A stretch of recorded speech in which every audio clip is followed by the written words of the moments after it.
السلام علیکم ورحمۃ اللہ وبرکاتہ۔ الحمد للہ رب العالمین والصلاة والسلام علی افضل الانبیاء والمرسلین نبینا محمد وعلی آلہ وصحبہ اجمعین ومن تبعہم بإحسان الی یوم الدین، اما بعد۔ محترم حاضرین، دین اسلام جس کے ہم سب پیروکار ہیں، اس کے جتنے مسائل ہیں انہیں ہم 4 خانوں میں تقسیم کر سکتے ہیں۔ ایک، عقائد کہ ایک مسلمان کا عقیدہ کیا ہونا چاہیے اپنے خالق کے تئیں، اپنے پیدا کرنے والے کے تئیں، یوم آخرت کے تئیں، اس کے رسولوں کے تئیں، اللہ سبحانہ وتعالیٰ کی کتابوں کے بارے میں، اس کے فرشتوں کے بارے میں اور دیگر امور۔ اسی طرح دوسرا خانہ ہے عبادات کا، نماز، روزہ، حج، زکوٰۃ اور دیگر چیزیں۔ تیسرا خانہ ہے معاملات کا، لین دین، خرید و فروخت، نکاح و طلاق وغیرہ مسائل۔ اور چوتھا خانہ ہے اخلاقیات کا۔ ان 4 خانوں میں پورے دین اسلام کو ہم تقسیم کر سکتے ہیں۔ سارے مسائل انہی 4 خانوں میں بڑھ جاتے ہیں۔ الحمدللہ عقائد کے بارے میں کافی لوگوں نے خدمتیں کی ہیں، چاہے وہ کتابیں لکھنے کے اعتبار سے ہو یا لوگوں کے عقائد کی اصلاح کے تعلق سے ہو، اپنے عقائد کی فکر کے بارے میں ہو۔ اسی طرح سے عبادات کا ہی مسئلہ ہے، عبادات کے بارے میں بھی لوگ کافی اس کے بارے میں کوشش کرتے ہیں دوسروں کی عبادات کو ٹھیک کرنے کے لیے کہ ہماری عبادتیں کیسے ہونی چاہیے، نبی صلی اللہ علیہ وسلم کا کیا طریقہ تھا۔ اسی طرح لوگ محنت کرتے ہیں عبادت کا طریقہ سیکھنے کے بارے میں بھی کہ ہماری عبادت صحیح طریقے پر ہو تاکہ جو ہم عمل کریں وہ اللہ سبحانہ وتعالیٰ کے ہاں مقبول بھی ہو۔ اس کے بعد جو 2 خانے ہیں وہ ہے معاملات کے اور اخلاقیات کے۔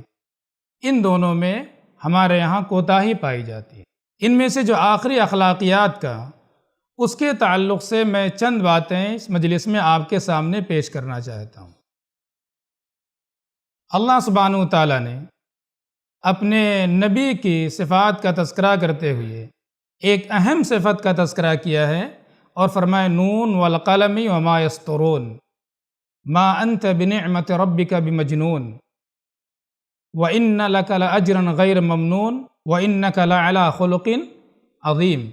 اے محمد صلی اللہ علیہ وسلم، آپ بہت ہی عظیم اخلاق پر فائز ہیں، آپ کے اخلاق بہت ہی اعلیٰ ہیں۔ یہ بنیادی صفت اللہ سبحانہ وتعالیٰ نے اپنے نبی صلی اللہ علیہ وسلم کی بیان فرمائی ہے۔ اخلاق کی دین اسلام کے اندر بہت زیادہ اہمیت ہے۔ نبی صلی اللہ علیہ وسلم نے مختلف مواقع سے اپنے صحابہ کرام کو تعلیم دی، تلقین کی کہ آپ اپنے اخلاق کی اصلاح کریں۔ انما بعثت لاتمم مکارم الاخلاق، میری بعثت مجھے دنیا میں بھیجا اس لیے گیا تاکہ جو مکارم اخلاق ہیں، اعلیٰ اخلاق و کردار ہیں، ان کی میں تکمیل کروں، ان کو مکمل کروں۔ اسی طرح ابو ہریرہ رضی اللہ تعالیٰ عنہ کی ایک حدیث ہے جسے امام ابو داؤد رحمہ اللہ نے اپنی کتاب سنن ابی داؤد میں نقل کیا ہے۔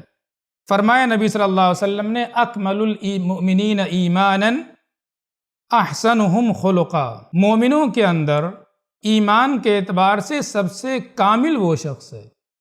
اہل ایمان میں سب کا ایمان برابر نہیں ہوتا ہے، کسی کا ایمان زیادہ ہوتا ہے، کسی کا ایمان کم ہوتا ہے، ایمان میں کمی اور بیشی ہوتی ہے۔ فرمایا نبی صلی اللہ علیہ وسلم نے اہل ایمان میں سب سے زیادہ کامل ایمان کے اعتبار سے وہ ہے جس کے اخلاق زیادہ اچھے ہوں، اخلاق میں جس کے ہاں کمال پایا جائے، وہ ایمان کے اعتبار سے سب سے زیادہ اکمل ہے اور کامل ہے۔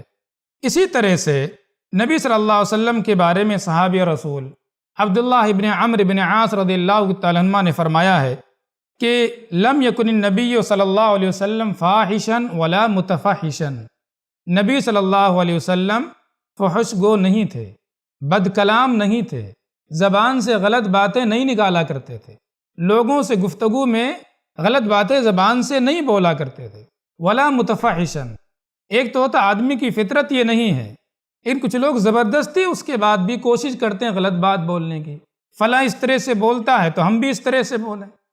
ایسے ہی لوگوں کی بات سنی جاتی، ہم بھی اسی طرح بولیں گے، اس کو تفاحش کہا جاتا ہے کہ اس کی صفت یہ نہیں ہے، لیکن آدمی بتکلف دوسروں کی دیکھا دیکھی اسی طرح بولنے کی کوشش کرتا ہے۔ تو نبی صلی اللہ علیہ وسلم نہ تو فحش گو تھے اور نہ ہی آپ اس طرح سے فحش گوئی کرنے کی کوشش کیا کرتے تھے۔ آگے فرماتے ہیں نبی صلی اللہ علیہ وسلم یہ لوگوں سے فرمایا کرتے تھے، ان من خیارکم احسنکم اخلاقا، تم میں سب سے بہتر جو لوگ ہیں ان میں سے وہ لوگ بھی ہیں جو اخلاق کے اعتبار سے سب سے زیادہ اچھے ہوں، وہ تم میں سب سے بہتر انسان ہیں۔ اسی طرح سے ایک اور حدیث ابو الدرداء رضی اللہ تعالیٰ عنہ کی، فرمایا نبی صلی اللہ علیہ وسلم نے، ما من شیء اثقل فی المیزان من حسن الخلق، قیامت کے دن جب ترازو لگایا جائے گا لوگوں کے اعمال کو تولنے کے لیے، نیک اعمال کو ایک ترازو میں، بد اعمال کو ایک ترازو میں رکھا جائے گا، فرمایا نبی صلی اللہ علیہ وسلم نے، حسن اخلاق سے زیادہ بھاری چیز اور کوئی میزان کے اندر نہیں ہوگی۔ مختلف چیزیں جن کا اپنا وزن ہوتا ہے، بہت سے اذکار ہیں جن کا اپنا وزن ہوتا ہے، فرمایا نبی صلی اللہ علیہ وسلم نے یہ جو حسن اخلاق ہے، اچھا کردار، اعلیٰ اخلاق، جتنا یہ بھاری ہوگا قیامت کے دن انسان کے میزان میں، ترازو میں، اتنی اور کوئی چیز نہیں ہوگی۔ یہ اس لیے حدیث آپ کو سنائی جا رہی ہیں تاکہ ہمیں سمجھ میں آئے کہ ایسا نہیں کہ اخلاقیات تو یوں ہی کوئی چیز ہے، چاہے اپنائیں چاہے نہ اپنائیں، اخلاقیات کی بہت زیادہ اہمیت ہے۔ اسی طرح اسی حدیث کے اندر کچھ اور اضافے کے ساتھ اور بھی صحابہ کرام نے نقل کیا ہے، چنانچہ ایک حدیث کے اندر آتا ہے، ما شیء اثقل فی المیزان فی میزان المؤمن یوم القیامہ من خلق حسن وان اللہ لیبغض الفاحش البذیء، اللہ سبحانہ وتعالیٰ ایسے انسان کو بہت ناپسند کرتا ہے جو فحش گو ہو، جو بد کلام ہو، جس کی زبان سے گالیاں نکل جاتی ہوں، لوگوں سے تمیز سے بات نہیں کر سکتا، لوگوں سے بد زبانی کرتا ہے، اللہ سبحانہ وتعالیٰ ایسے انسان کو بالکل پسند نہیں کرتا ہے، بلکہ ایسا انسان اللہ تعالیٰ کے یہاں مبغوض ہوتا ہے۔ اللہ تعالیٰ ایسے لوگوں سے بغض رکھتا ہے، نفرت اللہ سبحانہ وتعالیٰ کو ایسے انسان سے جس انسان کے ہاں فحش گوئی ہو، بد کلامی ہو اور زبان سے غلط باتیں لوگوں کے بارے میں نکالتا ہو۔ اسی طرح ایک اور حدیث کے اندر یہی حدیث نقل کی گئی ہے، اس کے آخر میں ہے وَإِنَّ صَاحِبَ حُسْنِ الْخُلُقِ لَيَبْلُغُ بِهِ دَرَجَةَ صَاحِبِ الصَّوْمِ وَالصَّلَاةِ، قیامت کے دن حسن خلق میزان کے اندر، ترازو کے اندر بہت زیادہ بھاری ہوگا۔ آگے اس کے اندر فرمایا کہ جو اچھے اخلاق والا انسان ہے وہ اس اپنے اچھے اخلاق، اعلیٰ کردار کی وجہ سے ان لوگوں کے مقام تک پہنچ جاتا ہے جو بہت زیادہ نفلی صوم کا اہتمام کیا کرتے ہیں، جو بہت زیادہ نفلی نمازوں کا اہتمام کیا کرتے ہیں، صلاۃ تہجد کا اہتمام کرتے ہیں، دیگر نوافل کا اہتمام کرتے ہیں۔ فرائض تو ہر ایک کے لیے ضروری ہے، ہر مسلمان پر ضروری ہے، لیکن کچھ لوگ ہیں جو نفلی عبادات بھی انجام دیں، نفلی روزے رکھتے ہیں، نفلی نمازیں پڑھا کرتے ہیں، جس سے اللہ سبحانہ وتعالیٰ کا تقرب حاصل ہوتا ہے۔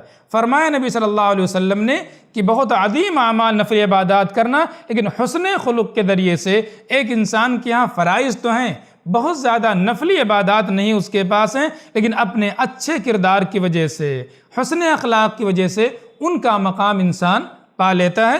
تو یہ فرمایا نبی صلی اللہ علیہ وسلم نے، حسن خلق ہے کیا چیز، حسن خلق میں کیا چیزیں آتی ہیں، اس کے لیے میں ایک سلف میں سے مشہور محدث فقیہ عبداللہ بن مبارک رحمہ اللہ کا قول جو سنن ترمذی کے اندر موجود ہے، فرماتے ہیں عبداللہ بن مبارک رحمہ اللہ کہ ہوا بسط الوجہ و بذل المعروف و کف الاذی، حسن خلق کہا جاتا ہے بسط الوجہ، کسی سے آپ کی ملاقات ہو تو خندہ پیشانی کے ساتھ، ہنسمکھ چہرے کے ساتھ ملے لوگوں سے، آپ کوئی سامنے مل گیا تو ایسے نہیں کہ آپ کا چہرہ دیکھ کر کے اس وقت تکلیف ہو جائے، کیوں سامنے پڑ گئے، کیوں ہماری ان سے ملاقات ہو گئی، ان سے ملاقات نہ ہوئی ہوتی تو اچھا تھا، ایسا نہیں ہونا چاہیے۔ کسی سے آپ سے کا سامنا ہو جائے، کسی سے ملاقات ہو جائے تو خندہ پیشانی کے ساتھ، ہنستے ہوئے چہرے کے ساتھ آپ ملیں۔ جریر ابن عبداللہ البجلی رضی اللہ تعالیٰ فرماتے ہیں کہ نبی صلی اللہ علیہ وسلم ما رآنی قط الا تبسم فی وجہی، جب کبھی نبی صلی اللہ علیہ وسلم نے مجھے دیکھا، مجھے دیکھ کر کے مسکرائے نبی صلی اللہ علیہ وسلم۔ یہ صرف انہی کے ساتھ نہیں تھا، تمام صحابہ کرام کے ساتھ آپ کا یہی معمول تھا۔ کسی سے ملاقات کرتے تھے آپ تو ہنس کر کے ملاقات کرتے تھے۔ ہم ہنس کر کے ملاقات کرتے ہیں، ایک انسان کے دل میں خوشی اس سے حاصل ہوتی ہے۔ انسان تکلیف میں اگر پہلے رہا ہو تو ہماری ہنسی کی وجہ سے اور خندہ پیشانی سے ملاقات کی وجہ سے اس کی تکلیف زائل ہو جاتی ہے۔ تو انہوں نے فرمایا کہ بسط الوجہ، کسی سے ہم ملیں تو خندہ پیشانی کے ساتھ ملیں آپ۔ دوسرے انہوں نے کہا بذل المعروف، ہمارے پاس جو بھی خیر موجود ہے، چاہے وہ مادی خیر موجود ہو، چاہے وہ معنوی خیر موجود ہو، ہر طرح کا معروف خیر ہم لوگوں کے لیے پیش کریں۔ جو بھی ہمارے پاس مادی چیزیں موجود ہیں جن کا اموال سے تعلق ہو، معنوی چیزیں موجود ہیں، جو بھی خیر آپ دوسروں کو پہنچا سکتے ہیں وہ لوگوں کے لیے آپ پیش کریں۔ تیسرے بتایا وکف الاذی، آپ کے ذریعے سے کسی کو تکلیف نہیں پہنچنا چاہیے۔ آپ کے ذریعے سے کسی کو تکلیف نہیں پہنچنا چاہیے، نہ آپ کی زبان سے کسی کو تکلیف پہنچے، نہ آپ کے ہاتھ سے کسی کو تکلیف پہنچے۔ کسی ذریعے سے بھی انسان کو آپ سے تکلیف نہیں پہنچنا چاہیے۔ تو یہ تین چیزیں ہیں جو حسن خلق کی بنیادیں ہیں کہ آپ لوگوں سے خندہ روئی سے ملیں، آپ لوگوں کے لیے جو بھی آپ سے خیر ہو سکے وہ لوگوں کے لیے آپ پیش کریں۔ اسی طرح لوگوں کو آپ سے تکلیف کسی طرح کی بھی نہیں پہنچنی چاہیے۔ اب حسن خلق، اچھا کردار کن لوگوں کے اندر ہونا چاہیے، کون لوگ اس کے مخاطب ہیں؟ ظاہر حسن اخلاق کسی ایک انسان کے لیے نہیں ہے، ہر صاحب اسلام، ہر صاحب ایمان، ہر مومن مسلم کے ہاں حسن اخلاق ہونا چاہیے۔ اگر آپ تاجر ہیں تو آپ کیا بھی حسن اخلاق ہونا چاہیے اپنے کسٹمر کے ساتھ۔ وہ لوگ جو آپ کے خریدار ہیں ان کے ساتھ آپ کو حسن اخلاق سے پیش آنا چاہیے۔ دنیاوی فوائد بھی اس کے ہیں اور اخروی فوائد تو ہیں جو آپ نے ابھی سنے نبی صلی اللہ علیہ وسلم کے حدیث کے اندر۔ اگر آپ کسٹمر ہیں آپ کیا بھی حسن خلق ہونا چاہیے، یعنی کہ بیچنے والا اچھے اخلاق سے پیش آئے۔ آپ خریدنے گئے ہیں تو جیسے چاہیں ان سے آپ معاملہ کریں، جس طرح چاہیں ان کو تکلیف پہنچائیں نہیں۔ آپ تاجر ہیں آپ کے یہاں بھی اچھا اخلاق ہونا چاہیے، آپ کسٹمر ہیں آپ کے یہاں بھی اچھا اخلاق ہونا چاہیے۔ اسی طرح سے اگر آپ کوئی خدمت پیش کرتے ہیں لوگوں کے لیے، کوئی سروس پرووائڈ کرتے ہیں آپ لوگوں کے لیے، آپ کیا حسن اخلاق ہونا چاہیے۔ لوگوں سے خدمت آپ لیتے ہیں، کسی سے کوئی سروس آپ لے رہے ہیں، آپ کیا بھی حسن اخلاق ہونا چاہیے، دو طرفہ ہونا چاہیے۔ اسی طرح سے اگر آپ طالب علم ہیں آپ کے یہاں بھی حسن اخلاق ہونا چاہیے، اور اگر آپ استاذ ہیں لوگوں کو تعلیم دیتے ہیں تو آپ کیا بھی حسن اخلاق ہونا چاہیے۔ ایسے نہیں کہ طالب علم تو حسن اخلاق سے پیش آئے اپنے استاد سے، لیکن استاد اپنے طالب علم سے بدخلقی سے بدسلوکی سے پیش آئے نہیں۔ آپ طالب علم ہیں آپ کے حسن اخلاق ہونا چاہیے، آپ اگر استاد ہیں تو آپ کیا بھی حسن اخلاق ہونا چاہیے۔ اسی طرح سے اگر آپ کسی مسجد کے اندر امام ہیں آپ کے اندر حسن اخلاق ہو، آپ کسی مسجد کے ذمہ دار ہیں آپ کیا بھی حسن اخلاق ہونا چاہیے۔ اسی طرح سے اگر آپ داعی ہیں، دعوت کا کام کرتے ہیں تو آپ کیا بھی حسن اخلاق ہونا چاہیے۔ اگر اللہ سبحانہ وتعالیٰ نے آپ کو قلم کی دولت سے نوازا ہے، قلم کار آپ ہیں، تو آپ کیا بھی حسن اخلاق ہونا چاہیے۔ یعنی کہ اگر آپ کو کچھ لکھنا آ گیا تو اس کے بعد اپنے قلم سے جو چاہیں لکھتے پھریں آپ، جس کو چاہیں تکلیف دیتے پھریں آپ، نہ کسی چھوٹے کی تمیز، نہ کسی بڑے کی رعایت نہیں۔ اگر اللہ سبحانہ وتعالیٰ نے آپ کو قلم چلانا سکھایا ہے، قلم سے کچھ لکھنا سکھایا ہے، تو بھی آپ کے یہاں حسن اخلاق ہونا چاہیے، قلم کا صحیح استعمال ہونا چاہیے۔ اگر آپ خطیب ہیں، داعی ہیں، آپ کے حسن اخلاق ہونا چاہیے، یعنی کہ اپنے سامعین سے جیسے چاہیں بات کریں آپ۔ نبی صلی اللہ علیہ وسلم بھی صحابہ کرام کو مجلس کے اندر نام لے کر کے نہیں ٹوک دیا کرتے تھے، فرمایا کرتے تھے ما بال رجال یفعلون کذا، کیا بات ہے کچھ لوگ اس طرح کا کام کرتے ہیں۔ آپ کو معلوم ہوتا تھا کہ فلاں نے یہ کام کیا ہے، فلاں شخص ایسا کام کر رہا ہے، اس کے باوجود بھی نبی صلی اللہ علیہ وسلم کسی کی مجلس کے اندر بے عزتی نہیں کیا کرتے تھے، اور آپ عام باتیں کہا کرتے تھے کہ کیا بات ہے لوگ اس طرح کی باتیں کیا کرتے تھے۔ اس کے علاوہ آپ جہاں کہیں بھی ہوں، جو کچھ بھی آپ کرتے ہوں، ہر جگہ آپ کو حسن اخلاق ہونا چاہیے۔ بیوی ہے اپنے شوہر کے لیے حسن اخلاق ہو، شوہر ہے اپنی بیوی کے لیے اس کا حسن اخلاق ہونا چاہیے، باپ ہے بیٹے کے تئیں ہونا چاہیے، بیٹا ہے باپ کے تئیں ہونا چاہیے۔ تو آپ زندگی میں آپ جس جگہ بھی ہوں اور جس مقام پر بھی ہوں، آپ کو کبھی بھی حسن اخلاق کا دامن قطعی طور پر نہیں چھوڑنا چاہیے۔ تو یہ وہ چیز ہے جس کے اندر ہمارے ہاں کافی کوتاہیاں پائی جاتی ہیں۔ ہم نماز کے اندر اس کی باریکیوں کو سیکھتے ہیں، چھوٹی چھوٹی چیزوں کو ہم سیکھتے ہیں، ہاتھ ہمیں کب اٹھانا ہے، انگلی ہمیں کب اٹھانا ہے، سیکھنا چاہیے۔ فرمایا نبی صلی اللہ علیہ وسلم نے صلو کما رأیتمونی اصلی، نماز ویسے پڑھو جیسے مجھے پڑھتے ہوئے دیکھا۔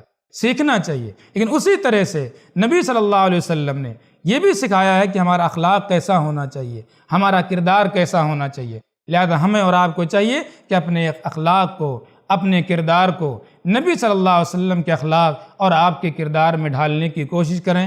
اللہ سبحانہ وتعالیٰ سے دعا ہے کہ اللہ سبحانہ وتعالیٰ ہم سب کو اپنے اخلاق کو سنوارنے کی توفیق عطا فرمائے، آمین۔